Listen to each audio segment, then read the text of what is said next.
این برای خودت حجت میشه که روز قیامت الله سبحانه و تعالی تو حجت کردن میتونی که ای الله من خب نیستم، من دفاع کردم، چنی که دست اومد من دفاع کردم. اینا میگن حجت برای خودت میشه برادر عزیز. این قصه ابراهیم علیه السلام برای هممون مشهور و معلومه میدونیم.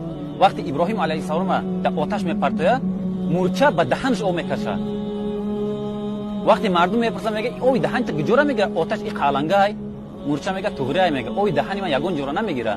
لیکن من با این عملم اثبات کردنیم که من طرفدار ابراهیم علیه السلام هستم. میگه همین سبب پیش نبودن در دو سخنی که تو گپ میزنی شاید این سخن تو به هیچ کی تاثیر نکنه، لیکن برادر عزیز این دو سخنی گپ تو شاید روز قیامت تر به درجه های میبرداره که مردم حواس میکنن.